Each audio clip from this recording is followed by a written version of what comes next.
제일교포 작가 중에 유미리라는 분이 계신데 여자분이시고 나이는 53세입니다. 이분이 쓴 소설 우에노역 공원 출구라는 소설이 전미 도서상 최종 후보에 올라 있습니다. 아직 수상작이 결정되지는 않았는데 유력한 수상작 후보 가운데 하나입니다. 이분은 지금은 세계적인 소설가가 되어서 많은 명성을 가지고 있지만 하지만 이분의 젊은 시절, 학창시절은 불우했습니다. 제일교포로서 일본에서 학창시절을 보낸다는 것이 쉽지 않은 일임을 우리는 너무나 잘 알고 있지 않습니까? 이분이 고등학교 재학 시절에 화학시험을 보는데 화학식이라고는 H2O밖에 몰랐던지라 그는 화학시험지 뒷면 공란에다가 자신이 알고 있는 식물의 이름을 잔뜩 써놓고 식물 그림을 가득 그려서 제출했습니다. 화학 선생님은 당연히 0점 처리를 해야 하지만 45점을 주었습니다. 그분이 45점을 준 이유는 다른 학생 최하 점수보다 한 단계 낮은 점수였고 동시에 45점을 주어서 용기 잃지 말라고 격려한 것입니다. 세상을 살아가는데 화학식을 전혀 몰라도 아무런 지장이 없으니 0점보다는 45점이 훨씬 더 용기를 내고 살 수 있기 때문에 앞으로 인생을 살아가면서 힘내서 살아가라는 격려와 위로의 표시였습니다. 이렇게 좋은 선생님의 격려에도 불구하고 그녀는 여전히 방황했고 결국은 학교에서 퇴학당합니다. 퇴학을 결정하는 회의에서 화학 선생님은 끝까지 유미리를 지키려고 노력했습니다. 명색이 우리 학교가 미션 스쿨인데 길 잃은 어린 양 한 마리를 품지 못하고 내친다는 것이 말이 됩니까? 이렇게 항변했지만 하지만 학교는 결국 그녀를 지켜주지 못했습니다. 세상으로 나온 유미리는 자기가 하고 싶은 일을 마음껏 합니다. 희곡을 써서 연극 무대에 올리고 단편 소설을 발표합니다. 그때마다 화학 선생님은 끝까지 찾아와서 그녀를 격려해 주었습니다. 작은 소극장에서 연극이 올려질 때마다 와서 격려하고 위로하고 힘을 주었습니다. 그 결과 지금은 세계적인 명성을 얻은 소설가가 되었고 일본을 대표하고 제일교포로서 우리에게도 자긍심을 주는 작가가 되었습니다. 이렇게 훌륭한 사람이 되는 이면에는 누군가의 헌신, 희생, 누군가의 봉사가 있어야 됩니다. 저절로 되는 것은 아무도 없습니다. 세상은 유기적으로 연결되어 있기 때문에 그렇습니다. 축구 경기를 살펴보면 공격수가 골을 넣지만 공격수에게 공이 오는 과정은 쉽지 않습니다. 골키퍼를 통해서 수비수로, 수비수에서 미드필더로, 미드필드에서 공격수로 볼 터치가 수십 회 이루어져야 공격수에게 공이 갑니다. 그러면 공격수는 그 공을 잡아서 단 한 번의 슛으로 점수를 얻어야 됩니다.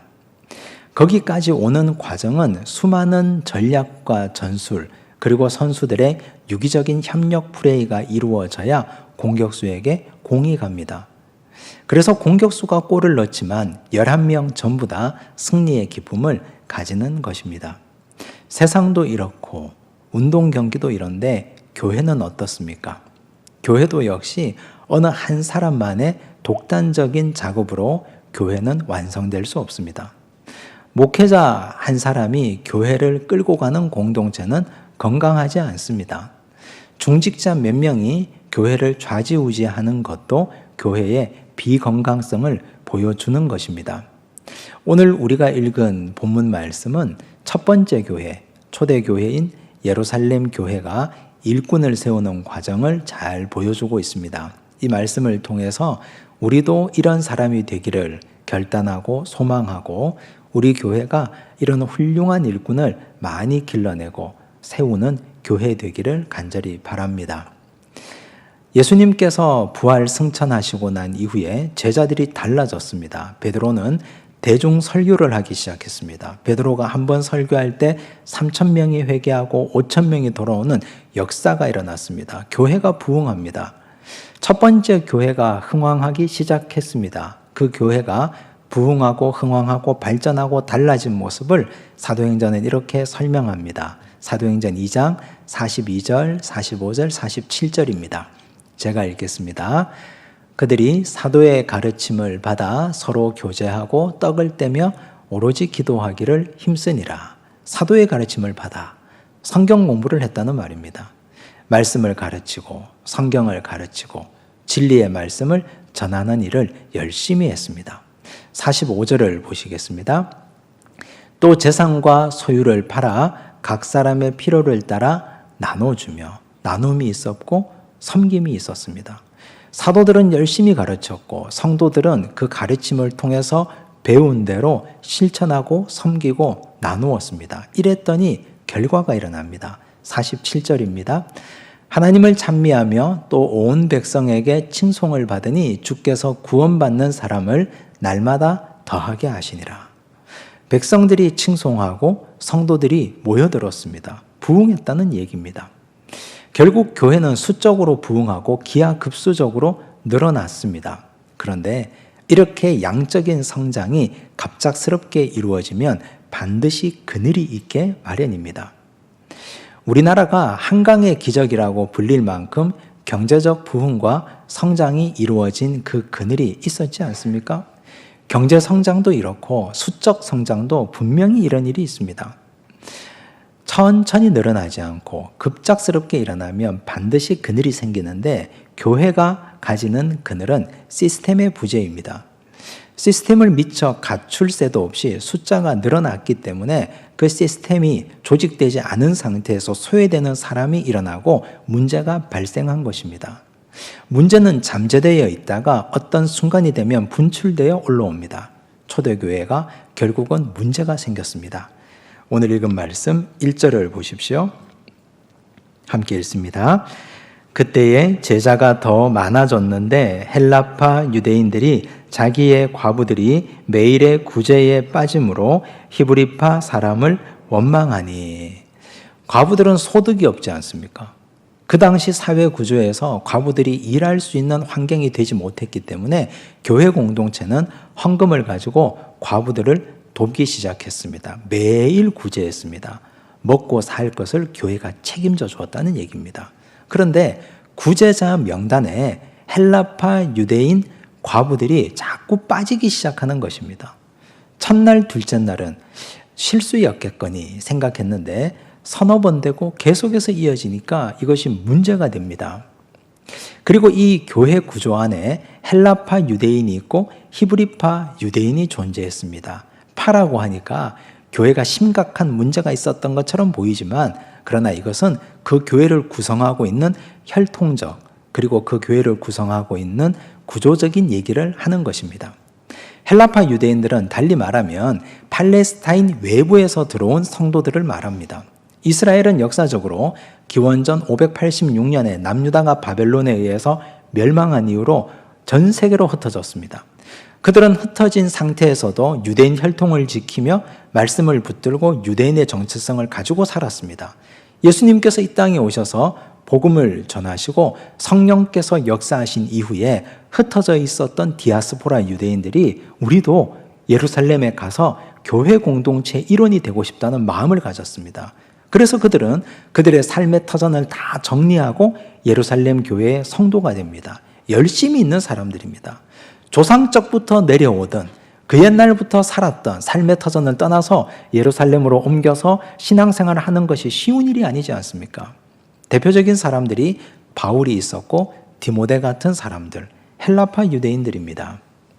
히브리파 유대인은 어떤 사람들이냐? 이분들은 본토박이 사람들입니다. 팔레스타인에서 뿌리박고 살면서 대대로 거기에서 내려오는 사람들입니다.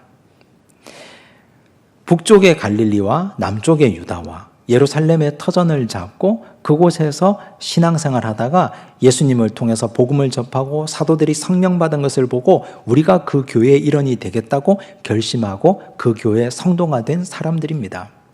오늘날 우리의 언어로 말하면 히브리파 유대인들은 박힌 돌, 토박이들이고 헬라파 유대인들은 굴러 들어온 돌입니다.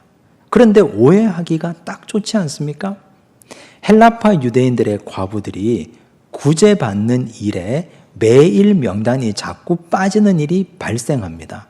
별것 아닌 것처럼 보이는 일이지만 이 문제는 교회가 분열될 수 있는 시발점이 되는 굉장히 중요한 문제입니다. 왜 그런가? 첫째는 돈 문제이기 때문입니다. 성도들이 과부들을 구제하라고 헌금을 합니다.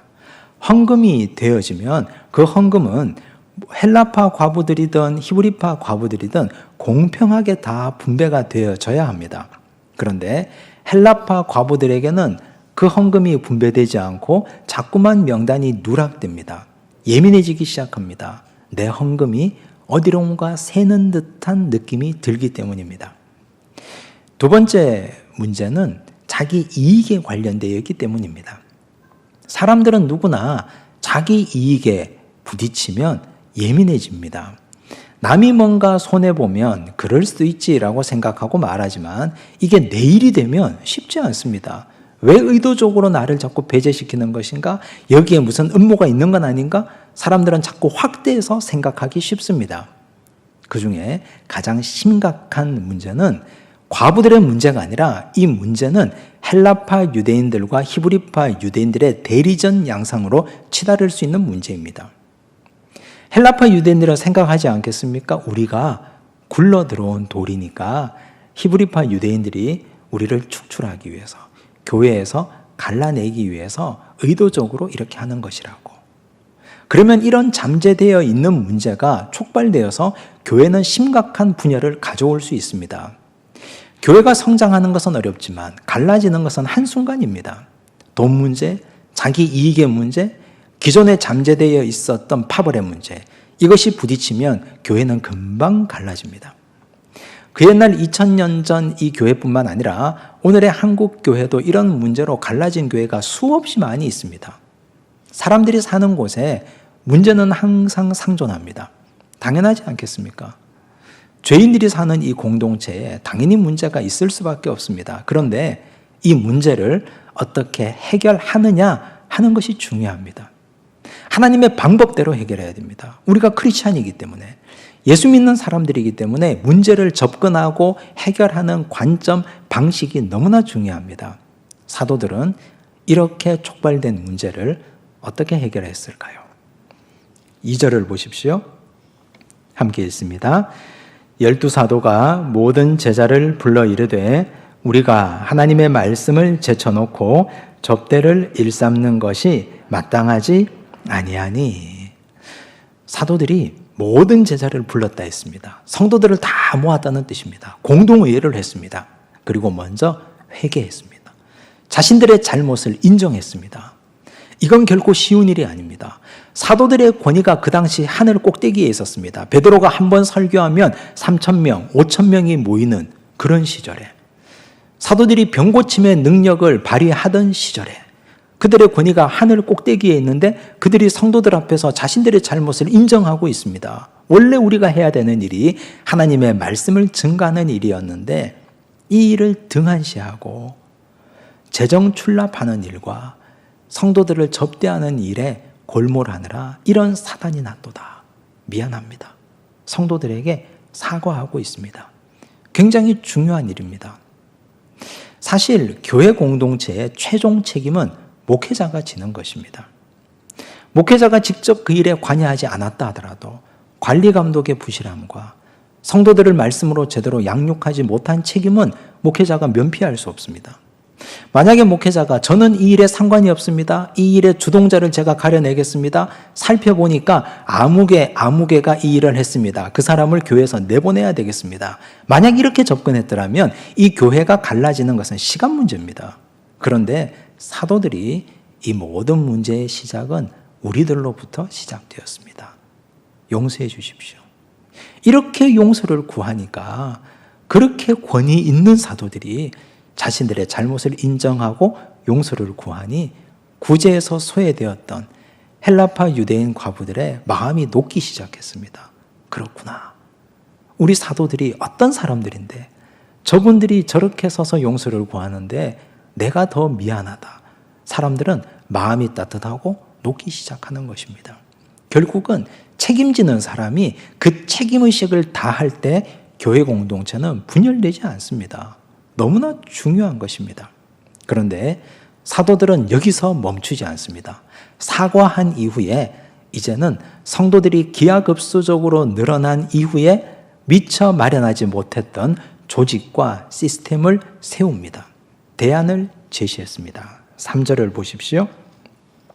함께 읽습니다. 형제들아, 너희 가운데서 성령과 지혜가 충만하여 칭찬받는 사람 7을 택하라. 우리가 이 일을 그들에게 맡기고. 기념비적인 일이 일어났습니다. 사실 사도들의 권위가 굉장했기 때문에 이 당시에 아무개가 재정 출납하는 일을 하십시오 해도 무방합니다. 누가 뭐라고 하겠습니까? 아무도 토달지 않습니다. 하지만 사도들은 이런 일꾼들을 세우는 권한을 성도들에게 위임했습니다. 민주적인 절차에 의해서. 생각해 보십시오. 지금 우리는 이 말씀을 아무렇지도 않게 읽고 있지만 2000년 전 로마의 식민지로 살던 예루살렘 교회 성도들은 자신들의 손으로 지도자를 세워본 경험이 단 한 번도 없습니다. 억압받고 억눌리고 그들은 소름당하는 피지배 계급의 사람들이었지 그들 스스로 일꾼들을 세워본 경험이 한 번도 없습니다. 민주적인 절차에 의해서. 그런데 사도들이 형제들아 하고 이름을 부르면서 성도들 너희들의 손으로 교회를 이끌어갈 일꾼을 세우라. 얼마나 감격했겠습니까? 그런데 중요한 것은 아무나 세우면 안 되기 때문에 아무나 교회의 일꾼이 될 수 없기 때문에 정확한 기준을 제시하고 있습니다. 사도들이 제시한 기준은 성령과 지혜가 충만하고 여러 사람들에게 칭찬받는 사람이었습니다. 우리는 이런 기준을 오늘의 기준에서 보면 이건 너무 모호하고 애매한 기준이 아닌가. 성령과 지혜가 충만한 사람을 어떻게 가려낼 것이며 사람들에게 칭찬받는 사람을 어떻게 우리가 알 수 있겠는가. 그러나 그렇지 않습니다. 그 당시에는 아주 명확한 기준이었습니다. 왜냐하면 성령이 눈에 보이게 활동하던 시기였기 때문입니다. 이 사람이 성령 충만한 사람인지 이 사람이 아직 성령 세례를 받지 못한 사람인지 사람들은 다 알고 있습니다. 성령 충만한 사람이 누구인지. 소그룹 모임이 활발했습니다. 각 가정에서 모이고 교회에서 모이고 모임 자체가 활발했기 때문에 지혜로운 사람을 분별하기도 쉬웠습니다. 분쟁을 조정하는 역할을 하는 지혜로운 사람. 어떤 어려움이 있을 때 그분이 말도 지혜롭게 하고 행동도 지혜롭게 해서 공동체의 덕을 세우는 사람이 누구인지, 사람들 입에 구설수에 오르내리는 사람이 누구인지, 칭찬받는 사람은 누구인지 사람들은 다 알고 있습니다. 그러므로 성령과 지혜가 충만한 사람, 사람들에게 칭찬받는 사람은 명확한 기준입니다. 이런 사람을 세워달라 부탁했습니다. 이런 사람을 세워서 재정 출납을 맡기는 것은 굉장히 중요합니다. 성도들이 과부의 두 렙돈 같은 그 귀한 헌금을 가지고 예배당에 와서 드리지 않습니까? 성령으로 충만하지 않으면 시험에 들 수 있습니다. 성도들의 헌금을 보면 견물생심이 생길 수도 있습니다. 그런데 성령으로 충만하면 하나님께서 맡기신 이 직분을 가지고 절대로 성도들의 헌금을 다른 데 쓰지 않습니다. 지혜로워야 잘 나누어 줄 것 아닙니까? 헬라파 유대인 과부들이 분배해서 소외되지 않도록 성도들의 형편을 잘 살펴서 연약한 사람들이 누구인지 지혜로워야 나눔이 순조롭습니다. 사람들에게 칭찬받아야 됩니다. 그래야 구설수에 오르내리지 않습니다. 그래서 이런 사람들을 세워달라고 부탁했습니다. 이제 사도들이 이런 일꾼들을 세워달라고 부탁하고 자기들은 본연의 업무로 돌아가겠다고 선언했습니다. 4절을 보십시오. 함께 읽습니다. 우리는 오로지 기도하는 일과 말씀 사역에 힘쓰리라 하니. 우리는 오로지 기도하는 일과 말씀 사역에 힘쓰겠다. 이것이 본업 아닙니까? 원래 사도들이 주님께 받은 사명은 기도와 말씀이었습니다. 이걸 제쳐놓고 성도들이 갑자기 많이 몰려드니까 헌금과 재정을 출납하는 일과 과부들을 돌보는 일, 이런 일을 열심히 하느라 기도하는 일도 등한시하고 말씀하는 일도 등한시해서 이런 사단이 난 것입니다. 그래서 사도들은 이제 우리는 원래 우리의 본분인 기도와 말씀에 전념하겠다 선언했습니다. 사실 이것은 2000년 이후에 오늘 우리 교회에도 똑같이 적용되는 일입니다. 목회자의 본분이 무엇입니까? 말씀을 준비하는 것 아닙니까? 주일 말씀을 힘을 다해서 준비하고 새벽기도 말씀을 열심히 묵상하고 준비하고 수요 사경의 말씀을 열심히 준비하고 소그룹 나눔과 공동체를 위해서 말씀을 연구하고 준비하고 신방하고 성도들의 형편과 사정을 살펴서 그 모든 기도 제목을 가지고 새벽 자단에 엎드려 기도하고 이것이 목회자가 하는 일입니다. 이 일을 감당하는데 시간이 부족합니다. 이 일을 감당하는데 항상 마음이 쫓기고 시간이 부족합니다. 조금 더 열심히 할 걸, 조금 더 최선을 다해서 말씀을 준비하고 조금 더 최선을 다해서 말씀을 연구할 걸, 그런 후회가 항상 남습니다. 그런데 그럼에도 불구하고 그 일을 제쳐놓고 다른 일에 힘쓴다면 당연히 말씀 준비하는 일과 기도하는 일에는 소홀해질 수밖에 없습니다. 그런 불이익은 성도들에게로 돌아갑니다. 목회자가 말씀의 꼴을 잘 준비해서 성도들을 먹이지 않으면 결국은 그 피해는 모두가 성도들의 몫인 것입니다. 그러므로 교회 공동체는 자신의 고유의 일이 정말 중요합니다. 목회자는 기도하는 일과 말씀 사역에 최선을 다해야 되고 교회 중직들로 세움받은 이들은 교회 여러 가지 여타의 행정을 맡아서 교회 공동체가 원활하게 돌아가도록 그 일을 잘 감당해야 됩니다. 일하기 위해서 일꾼을 세우는 것입니다. 일을 드리기 위해서 일꾼들을 세우는 것입니다. 세상에는 명예직이라는 것이 존재합니다. 평생 동안 열심히 일했으니까 이제는 장짜리 하나 받아서 뒷짐지고 헛기침하며 평생 동안 이렇게 돌아가실 때까지 사십시오 하는 장자리가 있습니다. 낙하산으로 장을 임명하는 자리가 분명히 존재합니다. 하지만 교회는 그런 명예직은 존재하지 않습니다. 혹시나 우리가 지금까지 열심히 신앙생활한 대가로 나는 중직이라는 명예직을 받는다? 천만의 말씀입니다. 큰일 날 생각입니다. 교회 중직은 일하라고 주시는 직분입니다. 열심히 일하라고, 열심히 섬기라고, 뼈가 부서지도록 십자가 지고 일하라고 주시는 직분이지 이름 받고 명예를 가지라고 주는 직분이 결코 아닙니다. 그래서 이제 오늘이 지나고 나면 우리 교회 2차 항존직 선거가 끝나면 피택자가 생깁니다. 피택자들에게 축하합니다라고 인사하지 마십시오. 세상에서 당선 사례하는 것처럼 그런 당선 사례 또 축하 인사는 건네지 마십시오. 수고하십시오. 제가 열심히 기도하겠습니다. 이렇게 인사해 주시기 바랍니다. 진짜 수고해야 됩니다. 지금까지는 덜 수고했지만 이제부터는 정말 수고해야 됩니다. 이제부터는 주님의 교회를 위해서, 몸된 교회를 위해서 충성하고 수고해야 됩니다. 그래서 마음을 담아서 수고하십시오. 기도하겠습니다. 이렇게 인사를 건네주십시오. 그리고 과거에는 피택이 되면 당신 나에게 표를 줬으니까 내가 밥을 사겠습니다. 식사 대접하는 일도 왕왕 있었습니다. 이제는 그런 일이 없어져야 됩니다. 밥 사지 마시고 밥 사달라고 하지 마십시오. 내가 당신에게 표를 줬으니 밥 한 끼 사라고, 우리 모임에서 표를 몰아줬으니 식사 대접하시라고, 그런 일은 사라져야 됩니다. 오히려 성도들이 마음을 담아서 피택된 분에게 식사 대접해 주셔야 됩니다. 이 따뜻한 식사 한 그릇 하시고 열심히 교회를 위해서 분투해 주십시오. 열심히 교회를 위해서 섬겨달라고 오히려 대접해 주셔야 됩니다. 문화가 바뀌어야 됩니다. 우리의 사고와 생각 자체가 바뀌어야 됩니다. 세상과는 달라야 하지 않겠습니까?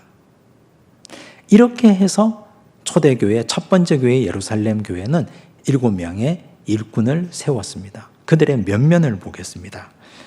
5절과 6절을 보십시오. 함께 읽습니다.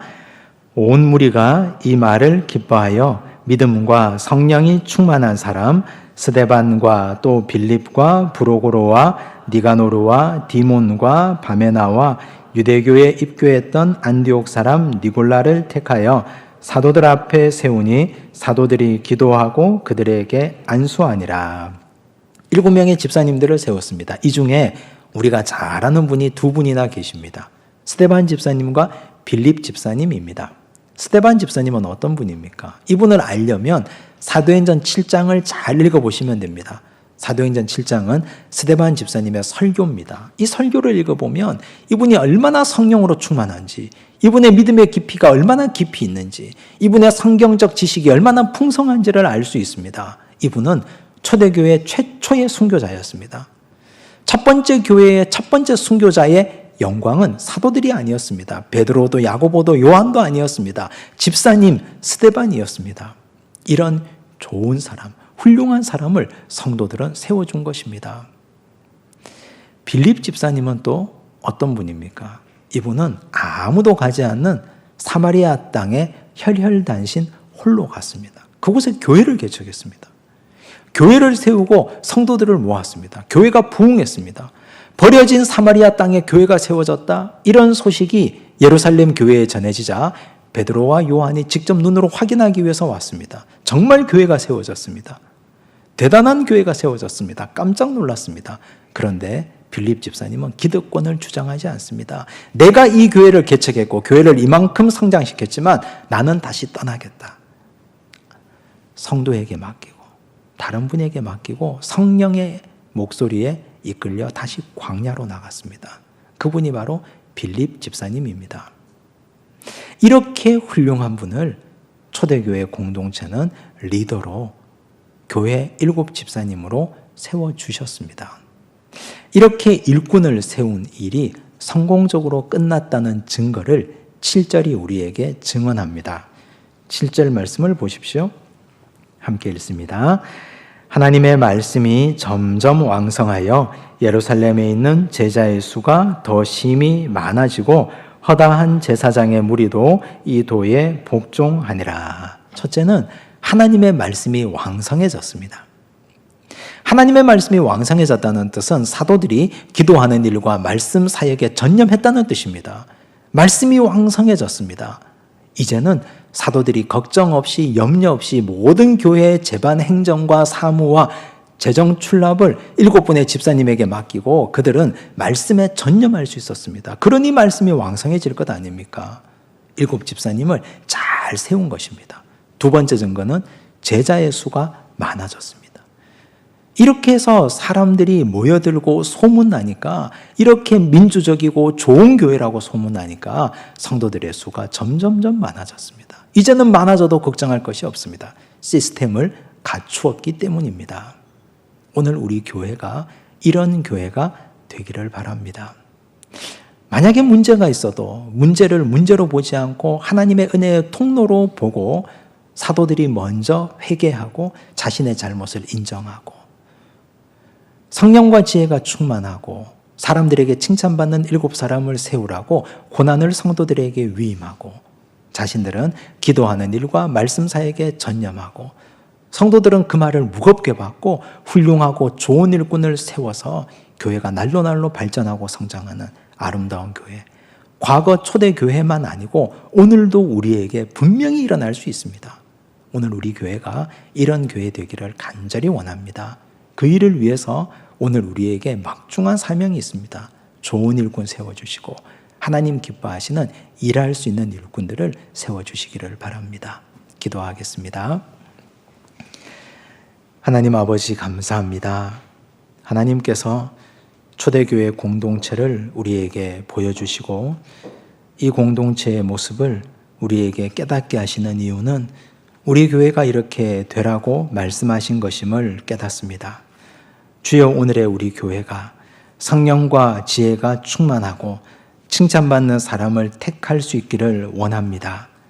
이런 기준에 합당한 사람, 하나님 마음에 합당한 사람을 세워서 중직의 일을 맡겨서 그분들이 십자가 지고 뼈가 부서지도록 주의 일을 감당하며 하나님 기뻐하시는 거룩한 사명 감당하는 교회 되도록 축복하여 주옵소서. 목회자들은 기도하는 일과 말씀 사역에 전념하도록 도우시고 그리하여 교회가 점점 더 흥왕하고 말씀이 왕성해지는 역사를 허락하여 주옵소서. 모든 말씀 예수님 이름으로 기도드리옵나이다. 아멘.